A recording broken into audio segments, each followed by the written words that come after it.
And good afternoon. Today I'll be talking about openness. So open systems, open specifications, and open source, and why these things are important to the Internet of Things, and I would even say are critically important for the Internet of Things. My background is in software development, so a technical background, and I've been fortunate enough to be able to work with open source technologies for the past 15 years or so. So I've seen and participated in many open source communities, and I've started some of them myself. I've seen how users and developers and researchers and academics, how they participate in these communities, and also how commercial companies participate and how they interact with open source communities.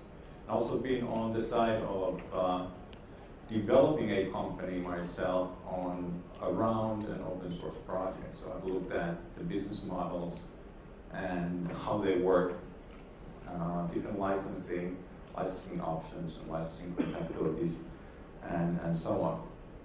So from my background, it's sort of natural for me to think that the Internet of Things should be open. For me, it's sort of an obvious thing.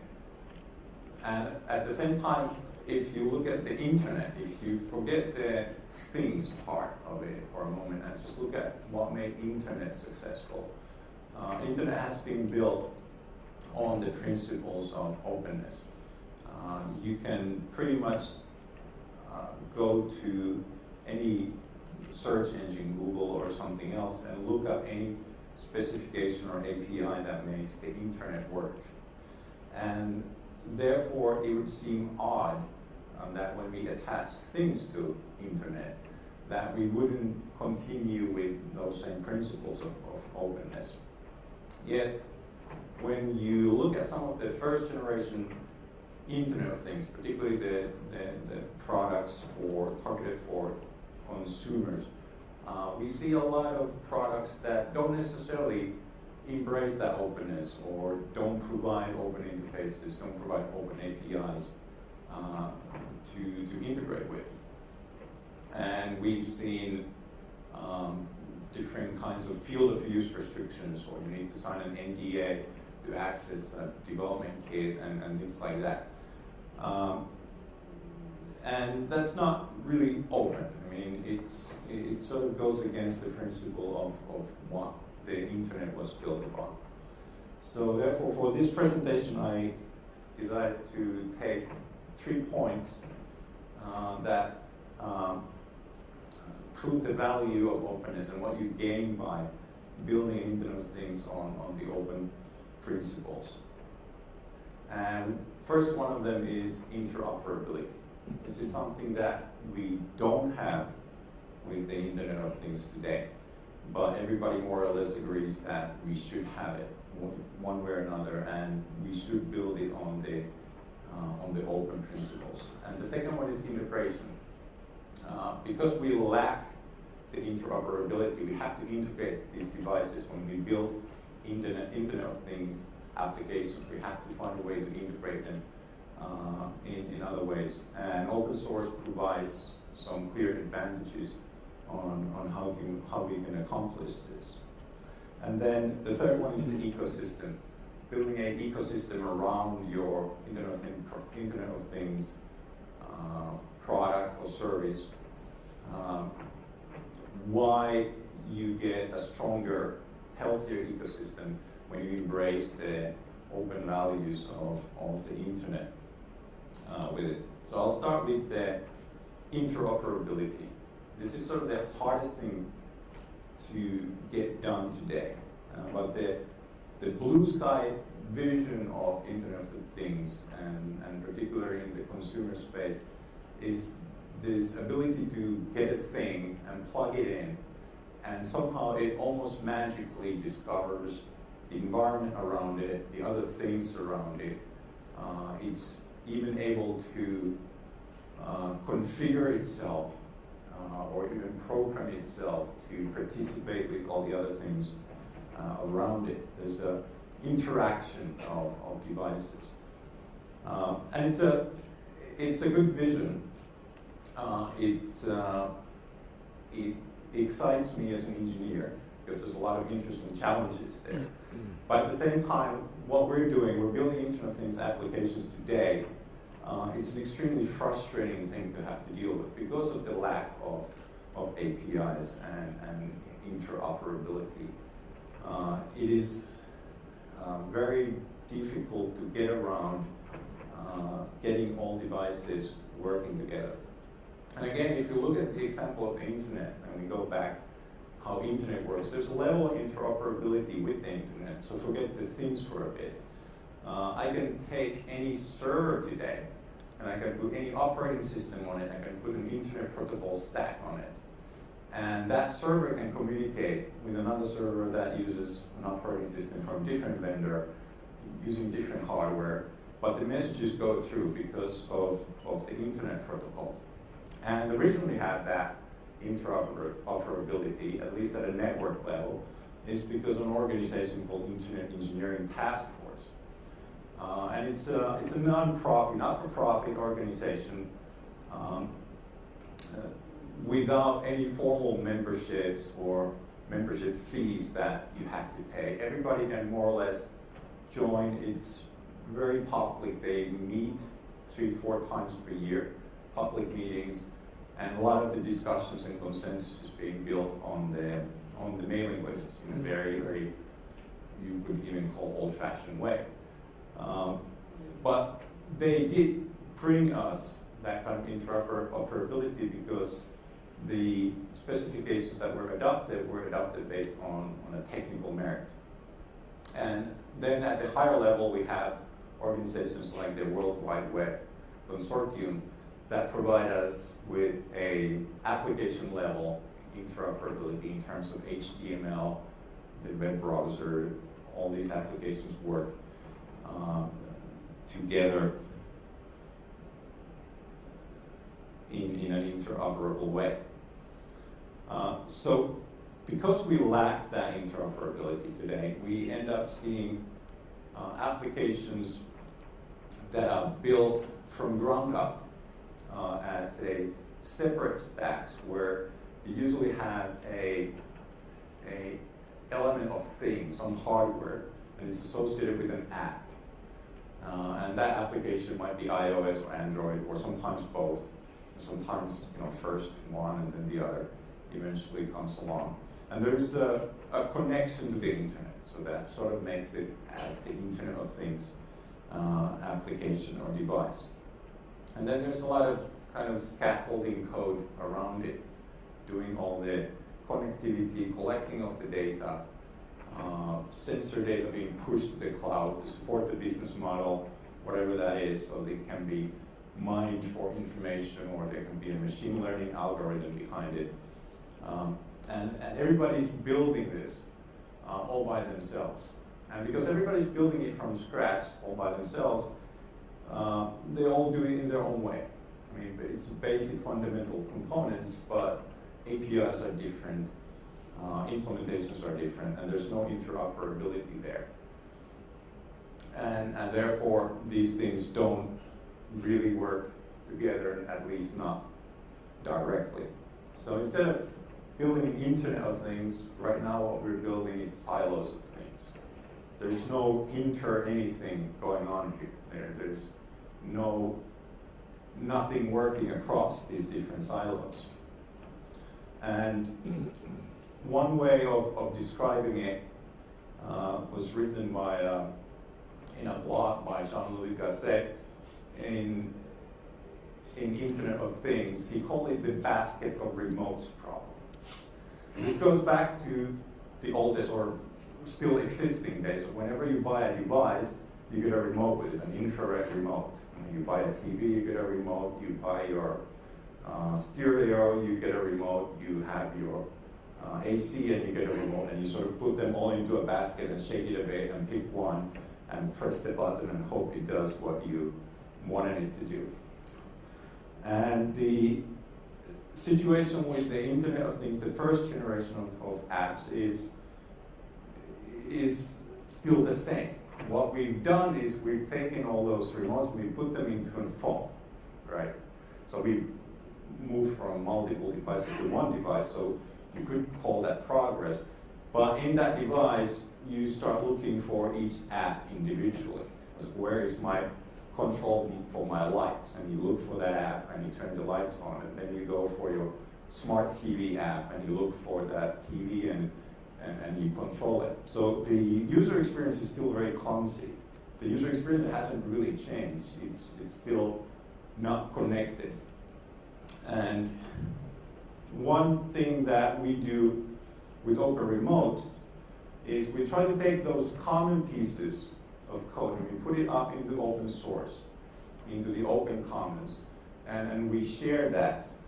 And then what's left with the individual products is the piece of code that is actually very specific to that product, but we can share some of the common work across these products. And it's not perfect, it doesn't give us the perfect interoperability, but it's a way for us to sort of move forward, to be able to actually build Internet of Things apps today.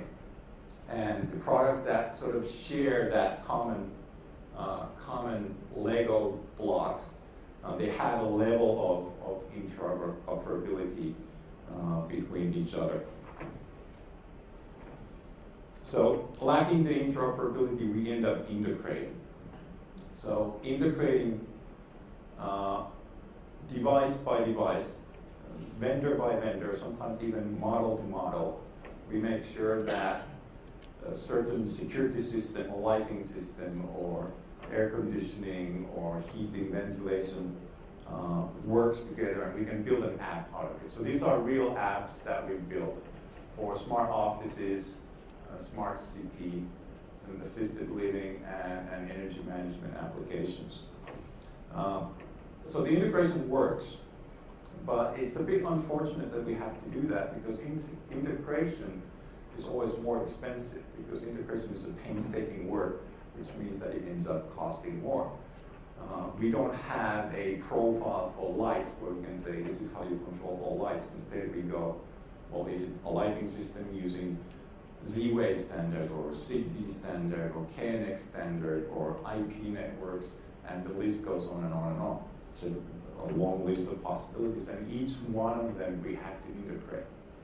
Now, open source works really well here because each integration we can, again, release back into the commons, where it's free, we share it freely with everybody. So with each integration that we get, each contribution that we get, we can put it into that common platform. And so every time there's a new product, the chance that it already has a protocol that we integrated with increases. So the cost of that integration gradually comes down. And we've sort of got that ball rolling with OpenRemote. We have quite a few integrations, but still missing things that we would like to add. But with each project that we do, we can always leverage those earlier contributions. And the integration cost and its impact depends on the project. So from project to project, some of them are more sensitive to integration cost than others.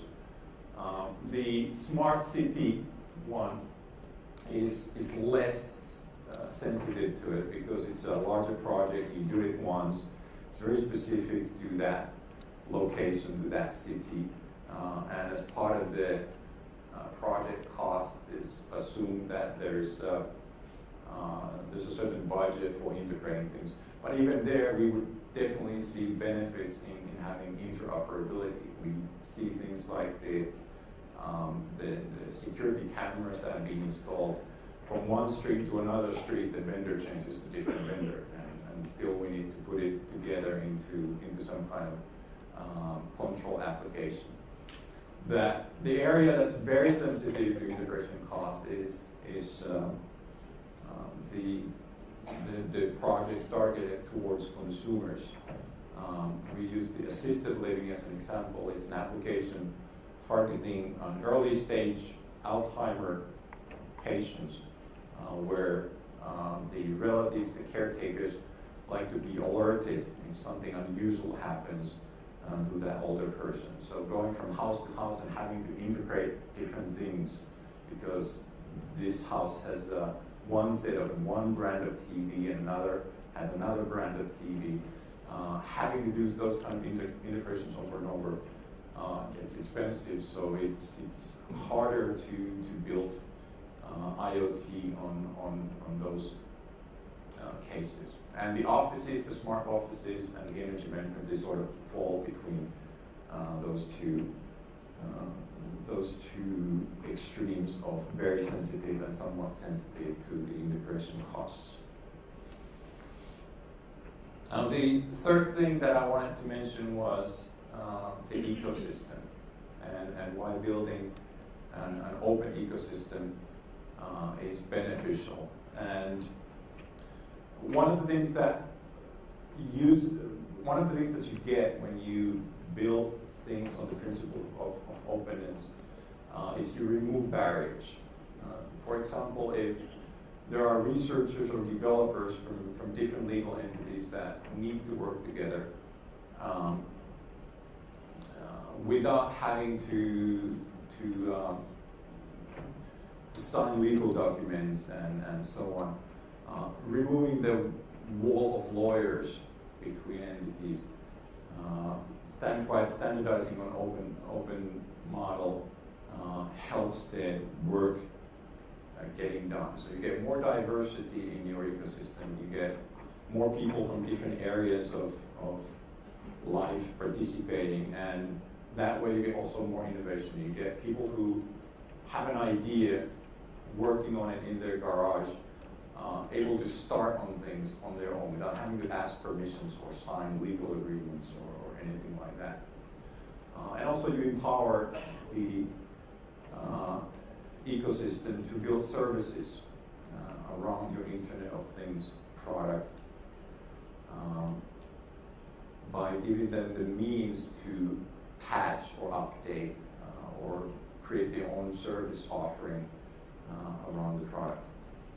And the reason this is important is because Internet of Things is not just about selling things, but it's also about selling service. And it requires service because anything has two things or two elements to it. There's software and there's an internet connection, and that can potentially be a very deadly combination. One of the reasons being that software is never perfect. Even though I'm a software engineer and I would like to claim that we never write any bugs, everybody knows that I would be lying. So you at least need a service model where you can go back and update and provide software updates. Because the worst kind of bug that you can encounter is the security bug. And Bruce Snyder is an expert on security, recently wrote about Internet of Things, where he mentioned that right now the embedded computers are riddled with vulnerabilities, and there's no good way to patch them. And that's the emphasis there. If the systems are closed and they do have software vulnerabilities, there's no way to patch them. You basically have to throw it away and go buy a new one, which would be a good business model for hardware sales. Although after a couple of times forcing your users to buy new hardware, they'll probably get fed up and not trust you anymore. So hardly pragmatic. There have been news lately about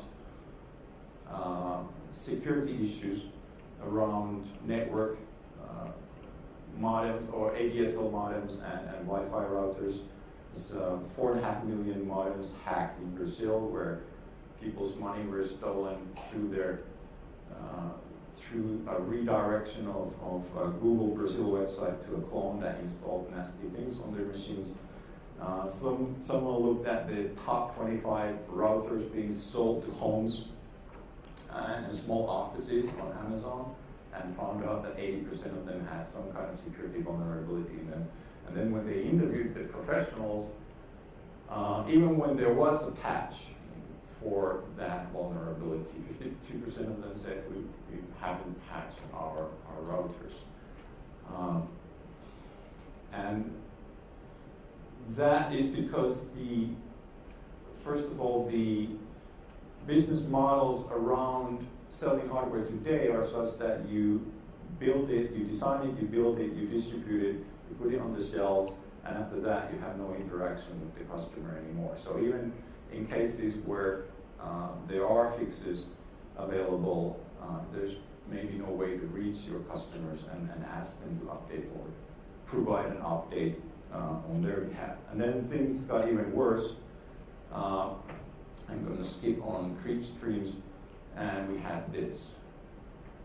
So if nothing else convinces you that you need to have some kind of service with the Internet of Things, then the heartbleed probably reminds you why it's so critically important to have a support service for any Internet of Things product that you plan to use.